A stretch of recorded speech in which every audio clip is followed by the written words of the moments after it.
कृष्ण। आज की चर्चा का विषय है कलयुग के गुण और अवगुण, है ना।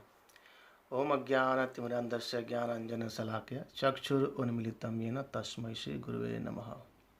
तो चर्चा का विषय है गुण और अवगुण। तो देखते हैं पहले कलयुग के अवगुण क्या है, फिर समझेंगे कलयुग के गुण क्या है। तो श्रीमद् भागवतम के पहले स्कंद के पहले अध्याय 10वें श्लोक में बताया गया है, प्रायेण अल्पायुषु सभय कलौ अस्मिन् युगे जनः मंद सुमंद मतियो मंद भाग्य है उपाधित।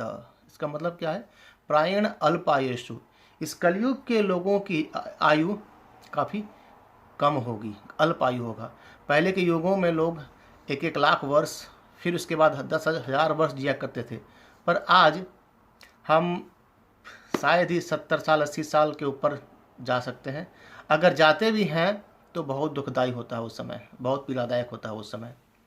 तो आयु हमारी काफ़ी कम रहेगी। फिर कहते हैं कि मंद मतलब लेजीनेस, सुस्ती रहेगी पूरी तरीके से।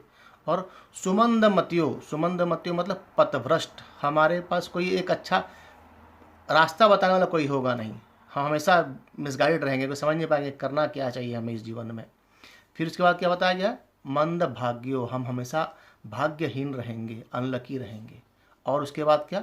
उसके ऊपर बताया गया है उपद्रत, हमेशा डिस्टर्ब रहेंगे, हमेशा परेशान रहेंगे। तो ये मुख्यतः 4-5 कलयुग के अवगुण हैं। आयु कम, हमेशा डिस्टर्ब, लेजी और पथभ्रष्ट रहेंगे। लेकिन एक बहुत सुंदर गुण भी है इस कलयुग में।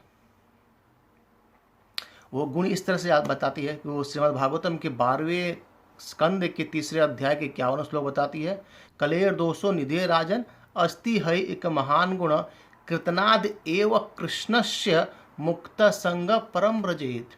ये सुखदेव गोस्वामी बता रहे हैं परीक्षित महाराज को कि एक बहुत सुंदर सुगुण है इस कलयुग में। वो गुण क्या है? कलेर दोषो निधे राजन, इस कलयुग में भरमार दोष भरे हैं, लेकिन उसमें क्या है? अस्ति है एक महान गुण, एक बहुत महत्वपूर्ण गुण है। वो गुण कैसा बताते हैं?